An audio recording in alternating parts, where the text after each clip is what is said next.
Welcome to 15 Minutes with Dad, the podcast that gives you 15 minutes of inspiration, practical advice, and heartfelt conversations to empower your journey in fatherhood. I'm your host, Lirec Williams, a dynamic career visual and performing artist, professional data system director, and an author who's been a dad longer than any of those titles, proudly guiding a blended family of 4.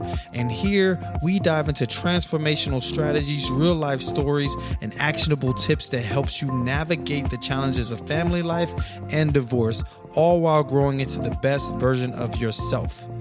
Whether you're looking to boost your emotional resilience, redefine your role as a father, or simply find balance in your everyday life, you're in the right place. So get ready to transform your fatherhood journey 1 minute at a time. Now let's get started.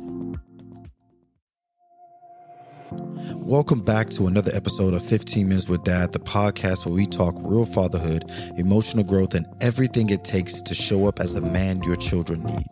I'm your host, Lirec Williams, and this is a new season, a new chapter, and we're kicking it off with the big one. Let's be honest, most of us were raised in homes where discipline meant yelling, grounding, and maybe even a belt. We were taught to fear our parents, not understand them. And when we became fathers, many of us repeated those same patterns, even when we promised ourselves we wouldn't. But today, we ask the question, what if discipline wasn't about control, but about connection? What if our children's behavior wasn't something to crush, but something to guide with intention? Let's unpack it. Let's shift it. So let's talk about why the old way no longer works. Punishment might stop a behavior in the moment, but it doesn't teach our kids why to do better. Discipline that comes from anger, fear, and shame often creates children who obey to avoid consequences, not because they understand values. Kids who suppress emotions instead of learning to process it. And adults who either rebel against authority or constantly need someone to tell them what to do. So if that sounds familiar, you're not alone. But the truth is, we're not just raising children, we're raising future adults. And discipline should prepare them for life, not just for surviving childhood. And if I look at my life and how I grew up in an extremely disciplined household where I got a whooping as a solution for literally everything. Whether I'm sweeping the floor and there's straw strings from the broom, because we had straw brooms back then, straw strings from the broom left on the floor after I swept the floor after doing kitchen at night. My grandmother would wake me up in the middle of the night, pulling me by my ear. Like I was living in an extreme form of discipline. Not saying that everyone out there is doing this level, but I mean, my household was abusive. And so I'm coming from you from learning the polar opposite and how it affects and trying to implement the opposite, not the opposite, but more of a balance of what discipline looks like in my household. And so let's talk about what is discipline really about. Let's define or redefine discipline. Like discipline isn't about power. It's about teaching. The root word of discipline is disciple, someone who learns.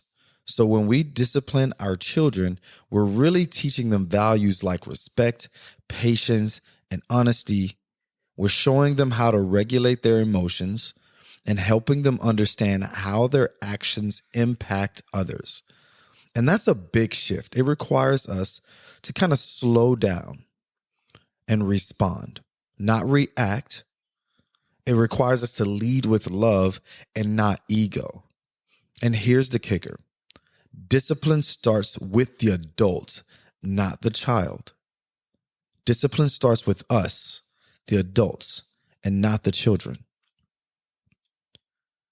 So I want to talk about 5 respectful discipline strategies that actually work and how I use these in my real life with my kids. And a big part of this is for me to communicate the difference that it's made in my household. So first, let's try and connect before you correct. Number 1, like kids listen better when they feel emotionally safe. If we go down their throat yelling at them, they will typically shut down. I used to shut down as a kid. My grandma would be like, "Why you did this?" Blah, blah, and I'll just literally just not say anything. And then she'll think I'm being disrespectful. Then the whole thing turns all about ego and not about what it is that I did wrong or why she is upset either. So like things that I try now as an adult with my kids is like even my toddler, 2 years old, unreasonable tantrums for no reason, just randomly just start saying no to everything. But I start with like, are you upset? Like I see, or even with my 16-year-old daughter, I talk to her the same way. I was like, I see you're upset by what I just said, or I see you're upset right now. And I want us to understand what happened before we figure it out together. Like, can you tell me what took place to make you feel this way or react that way or to make that decision? So, and then the next one is, this one is pretty difficult because I grew up, like I said, in an extreme case of like, I don't even call it discipline, abuse, a extreme case of abuse within a household. And this one is a tough balance for me. But I try and navigate it, as much as I possibly can. So the second one is to try and use natural consequences. Life is the best teacher when we step back. So for my 16-year-old daughter and all this that I've learned mostly with her, but there used to be like consequence. You can't do this and you can't do this and hold off from doing this and doing that. And, and that was cool at a certain age. But then when she became older and she had abstract thought, a lot of those things no longer became valuable as a teacher for her. And what started to happen is I would give her advice and she would make decisions opposite of that. And I would tell her what could possibly happen.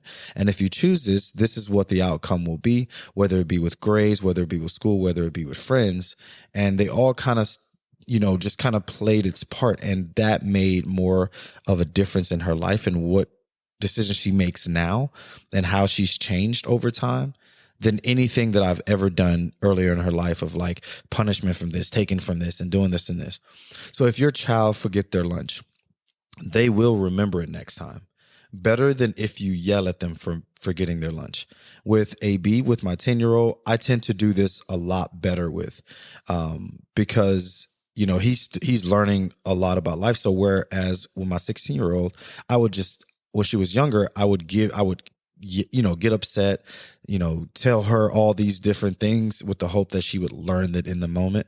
Whereas now with my 10-year-old, I'm like, hey, if, I told you to take the trash out. Now we don't have a place to put our trash. Or, you were supposed to do the dishes. You didn't do the dishes, no matter what the excuse is. Now we don't have as many dishes to eat with during the week because you didn't do your dishes yesterday and now we're behind. Or like something of that nature. Just some natural consequences but calling out the natural consequences to their decisions rather than yelling at them and getting upset. And this next one is something I really love to do because it allows me to have an agreement with my kids. So create a clear agreement, not threats. Like kids feel respected and understood and they are able to understand what's expected. So let's talk about bedtime together. What happens when it's not followed? Like having a conversation about what it looks like. So with my son, I know that my 10-year-old, I know that if he doesn't go to bed at 8:30, 8:45, the latest, he will have a hard time waking up and he'll feel a little groggy. He'll have a hard time. He may not even make the school bus. And if he misses the school bus, then it kind of disrupts the entire day of our morning.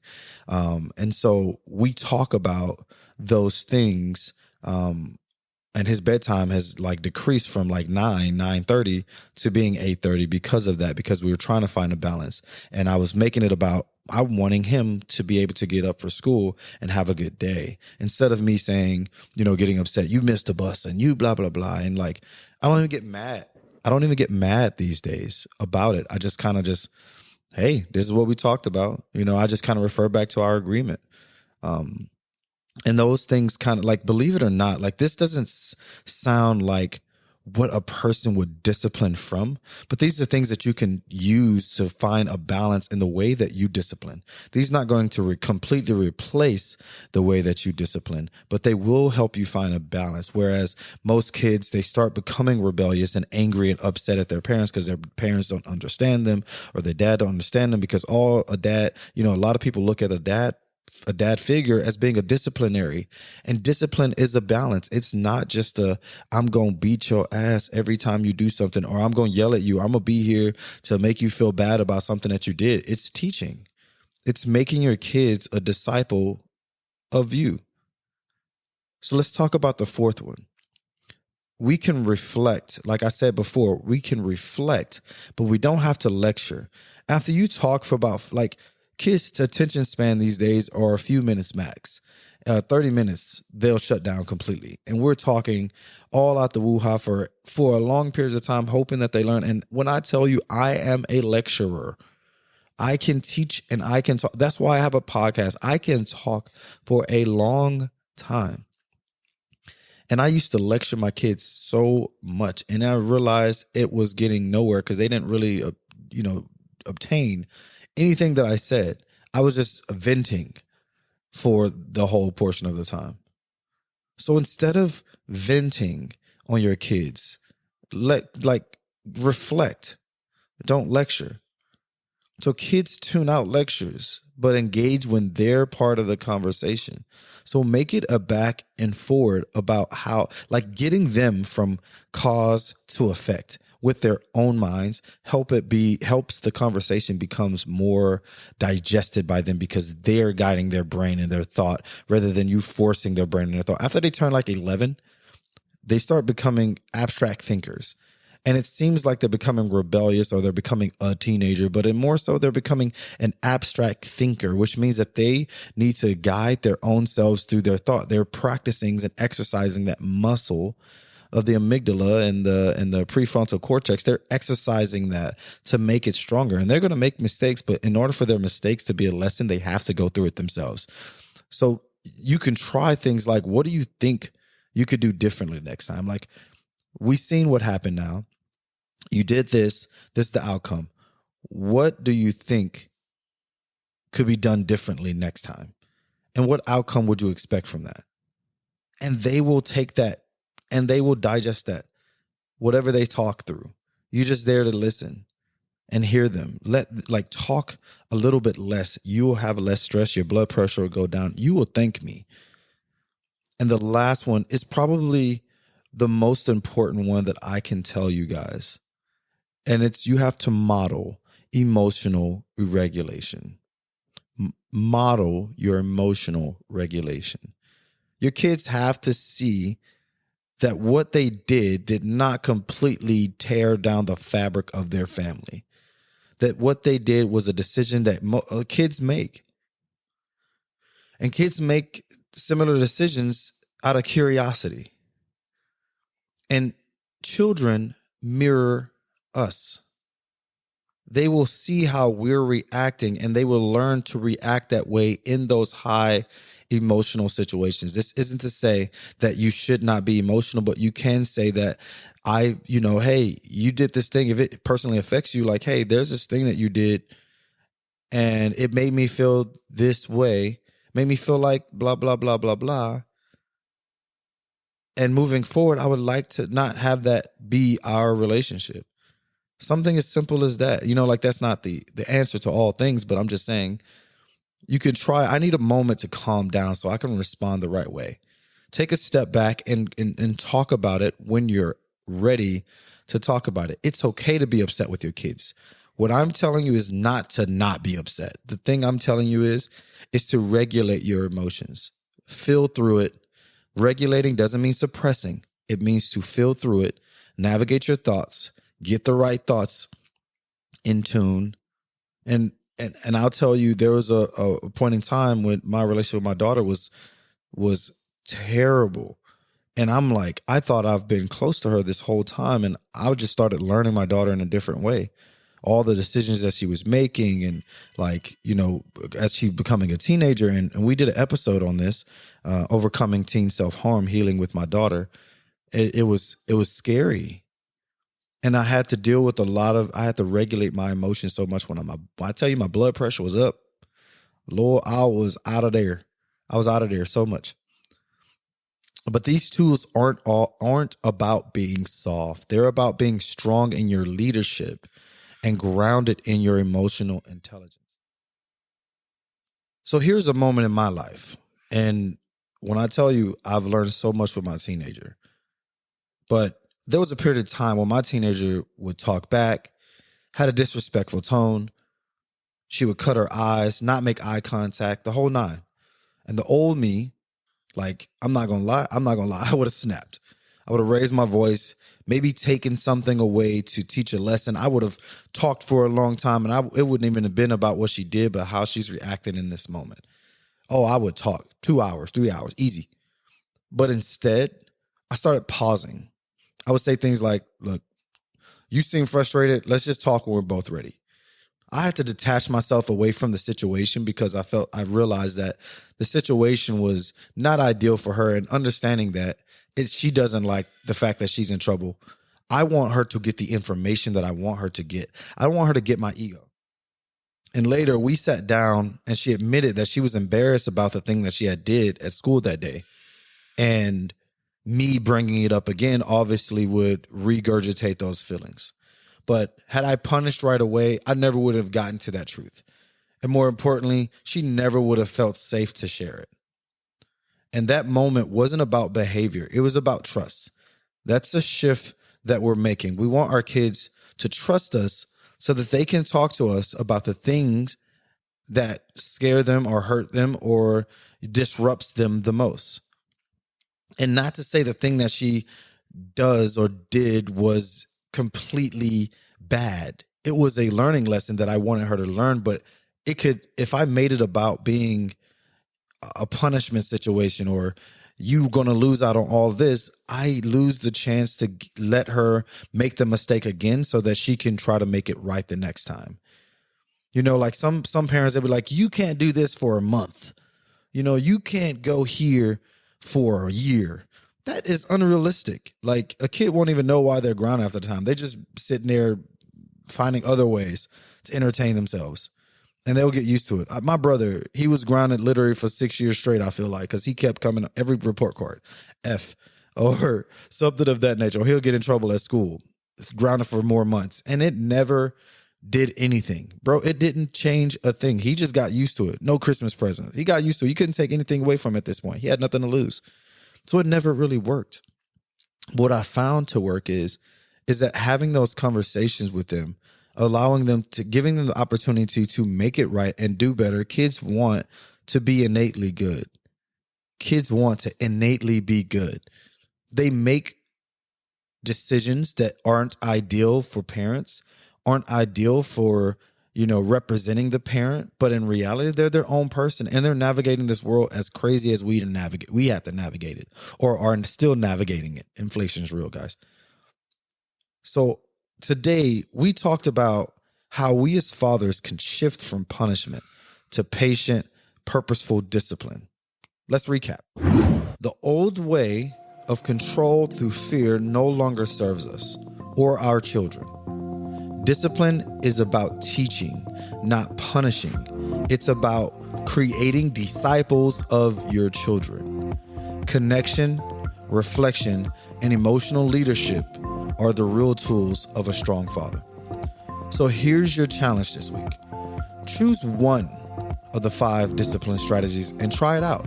Whether it's connecting before correcting, reflecting with your child, or regulating your own emotions, put one new tool into action.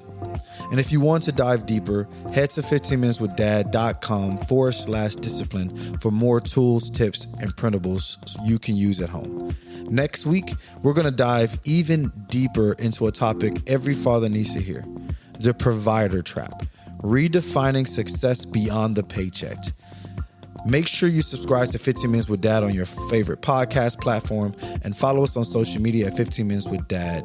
And make sure that you leave us a comment or leave us a review on this podcast so that other people like yourself could get a hold of this podcast. Until next time, lead with patience, teach with love, and discipline with purpose.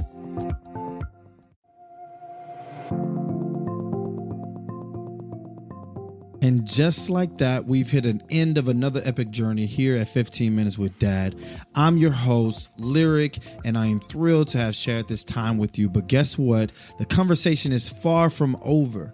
Want to dive deeper into the Dadverse? Check out our website at 15minuteswithdad.com and join our vibrant community on Instagram, Discord, and TikTok for your daily dose of dad inspiration camaraderie. And here's something special. Subscribe to our newsletter at 15minuteswithdad.com for exclusive goodies and behind-the-scene peeks you won't find anywhere else. Got a burning question or a dad moment that made you proud? We're all ears. Submit your questions and share those special moments with us for a chance to be featured and shout out on our show. It's your time to shine in our dad community, so tap in with our Discord, and our server is at 15 Minutes with Dad. So tap in for that, engage with the community, and you will be featured on our show. Each week we will do another feature, so join in. Love today's episode. Spread the love by sharing it with a friend and leaving us a review. Let's get the word out and grow our awesome dad family, because guess what? When you give us a review and you rate our podcast, you give everybody the chance to enjoy what you've enjoyed about this podcast as well. So mark your calendars, because new episodes drop every Thursday of the week. Ready for more heartwarming stories, laughs, and dad wisdom? We can't wait to have you back. But until next time, keep being the amazing dad you are. Every day is a new adventure and every moment is special. Catch you on the next episode. Love, peace, and chicken grease.